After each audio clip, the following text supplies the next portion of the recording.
Bayangkan, Ferrari sudah membuat mobil sejak tahun 1947. Mercedes bahkan sudah membangun mobil sejak abad ke-19. Sementara Red Bull, perusahaan yang menjual minuman energi, jadi tim pabrikan F1. Bahkan memiliki lebih banyak gelar juara dunia daripada banyak pabrikan mobil legendaris. Mereka mengalahkan Ferrari, mengalahkan McLaren, mengalahkan Mercedes, dan bahkan membangun mesin Formula One mereka sendiri. Big question-nya adalah, bagaimana sebuah perusahaan yang bahkan tidak membuat mobil bisa berubah menjadi salah satu tim paling sukses? Dan kenapa hampir semua keputusan yang dianggap gila oleh dunia F1 justru menjadi kunci kesuksesan Red Bull? Kita mulai. Tahun 2004. Di saat Ferrari sedang berjaya dan Formula One dipenuhi oleh pabrikan otomotif raksasa, sebuah perusahaan minuman energi asal Austria membuat keputusan yang membuat banyak orang tertawa. Mereka membeli tim gagal bernama Jaguar Racing.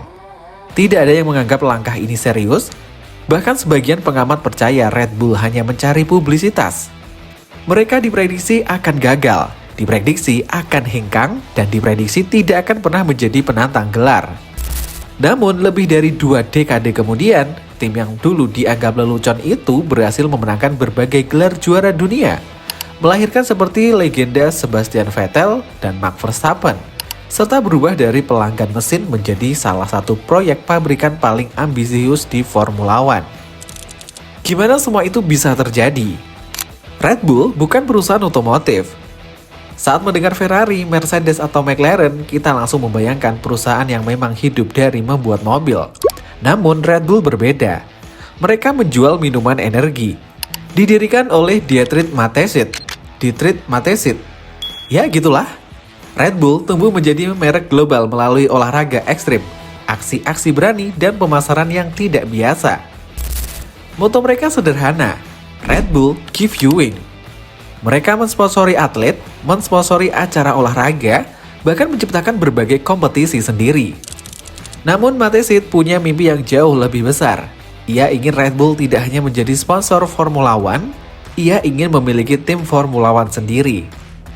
Pada saat itu, ide tersebut terdengar sangat tidak masuk akal. Formula One adalah arena para raksasa otomotif dunia. Ferrari, Mercedes, BMW, Honda, Renault, tidak ada yang percaya perusahaan minuman energi bisa bersaing dengan mereka. Tetapi justru karena itulah Red Bull tertarik. Kesempatan datang pada akhir tahun 2004. Saat itu Ford memutuskan keluar dari Formula One. Tim mereka, Jaguar Racing, mengalami kegagalan demi kegagalan. Meski menghabiskan dana besar, Jaguar tidak pernah benar-benar menjadi penantang gelar. Akhirnya Ford memilih menjual tim tersebut. Disinilah Red Bull masuk. Mereka membeli Jaguar dan mengubah namanya menjadi Red Bull Racing. Banyak orang tertawa, sebagian menganggap ini hanya proyek pemasaran. Sebagian lagi yakin Red Bull akan bangkrut karena biaya Formula One yang sangat besar. Namun satu hal yang tidak mereka sadari, Red Bull tidak datang untuk sekedar ikut balapan. Mereka datang untuk menang. Langkah berikutnya bahkan lebih mengejutkan. Red Bull menunjuk Christian Horner sebagai tim prinsipal. Saat itu usianya baru 32 tahun, sangat muda untuk ukuran bos tim Formula One. Banyak rival meremehkannya, namun Horner memiliki visi yang jelas. Alih-alih membeli kesuksesan instan, ia ingin membangun fondasi jangka panjang. Ia ingin menciptakan budaya tim yang agresif, cepat mengambil keputusan, dan tidak takut mengambil resiko. Keputusan itulah yang nantinya menjadi salah satu alasan utama kesuksesan Red Bull. Tetapi masih ada satu bagian penting yang belum mereka miliki, mobil yang cukup cepat untuk menjadi juara. Tahun 2006, Red Bull berhasil merekrut seorang pria yang mengubah segalanya. Namanya adalah Adrian Newey.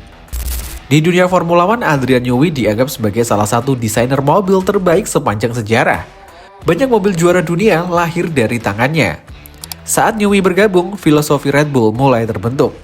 Jika Ferrari ingin menang dengan kekuatan mesin, maka Red Bull ingin menang dengan kekuatan aerodinamika.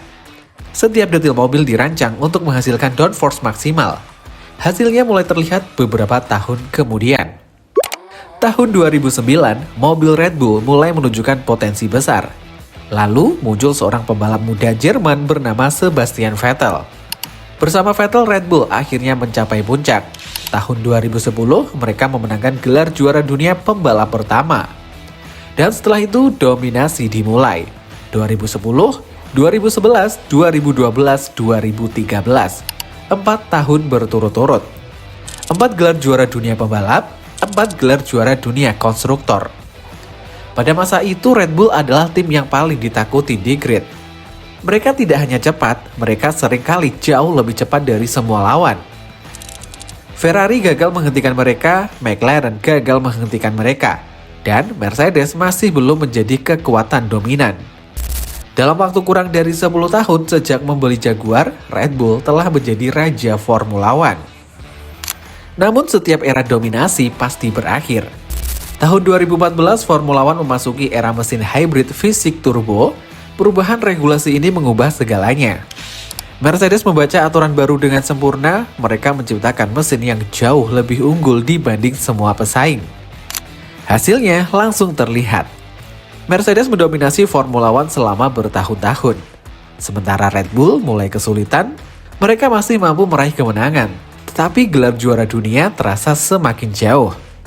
Hubungan dengan Renault juga semakin memburuk, masalah performa mesin membuat frustasi di dalam tim. Banyak orang berpikir era Red Bull telah berakhir, namun justru di titik inilah mereka mengambil keputusan paling berani. Saat itu nama Honda sedang berada di titik terendah.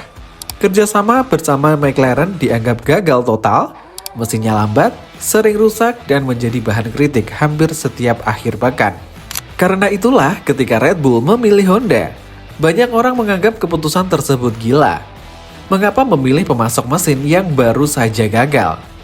Namun Red Bull memilih sesuatu yang tidak dilihat orang lain, potensi. Mereka percaya Honda bisa berkembang jika diberi waktu dan lingkungan yang tepat.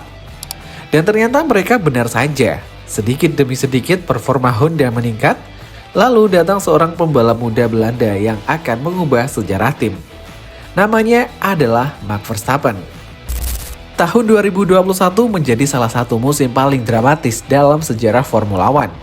Verstappen menghadapi Lewis Hamilton dalam duel sengit sepanjang musim. Pertarungan berlangsung hingga balapan terakhir, dan akhirnya Verstappen keluar sebagai juara dunia. Gelar tersebut sangat penting karena itu adalah gelar pertama Red Bull sejak era Vettel. Namun, itu baru permulaan. 2022, 2023, 2024. Verstappen terus mendominasi. Red Bull kembali menjadi kekuatan utama Formula One. Dan kali ini mereka tampak lebih kuat dari sebelumnya. Lalu datang tantangan baru. Honda mengumumkan akan mengakhiri keterlibatan resminya di Formula One. Bagi banyak tim, kehilangan pemasok mesin adalah bencana, tetapi Red Bull tidak ingin bergantung pada siapapun lagi. Mereka mendirikan Red Bull Powertrain, sebuah divisi khusus untuk mengembangkan unit tenaga mereka sendiri. Ini adalah langkah yang sangat berani karena membuat mesin Formula One adalah salah satu pekerjaan paling rumit dan mahal di dunia motorsport. Namun Red Bull tetap melakukannya. Mereka bahkan menjalin kerjasama strategis dengan Ford untuk menghadapi era regulasi baru. Dari perusahaan minuman energi, mereka kini memiliki fasilitas pengembangan mesin sendiri. Sesuatu yang bahkan tidak dimiliki banyak tim Formula One. Mengapa Red Bull bisa berhasil? Ada 3 alasan utama. Pertama, berani mengambil resiko. Membeli Jaguar, merekrut Horner, memilih Honda, membangun mesin sendiri. Semua keputusan itu dianggap gila ketika pertama kali diumumkan. Namun justru itulah yang membawa mereka ke puncak. Kedua, fokus pada talenta muda.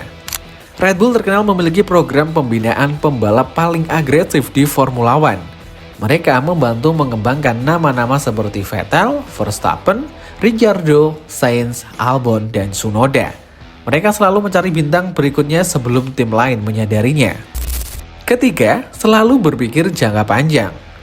Saat tim lain fokus pada hasil satu musim, Red Bull sering membangun fondasi untuk 5 atau 10 tahun ke depan. Itulah alasan mereka mampu bangkit setelah setiap masa sulit. Jika melihat sejarahnya, perjalanan Red Bull sebenarnya terdengar mustahil. Mereka bukan produsen mobil, mereka bukan perusahaan teknologi. Mereka hanya perusahaan minuman energi yang bermimpi besar. Namun dalam waktu sekitar 2 dekade, mereka berhasil mengubah tim gagal bernama Jaguar menjadi salah satu kekuatan terbesar dalam sejarah Formula One. Mereka memenangkan gelar bersama Vettel, mereka kembali mendominasi bersama Verstappen. Dan kini mereka bahkan sedang membangun masa depan mereka sendiri sebagai pengembang mesin Formula One. Dari sebuah kaleng minuman energi, lahir sebuah kerajaan balap.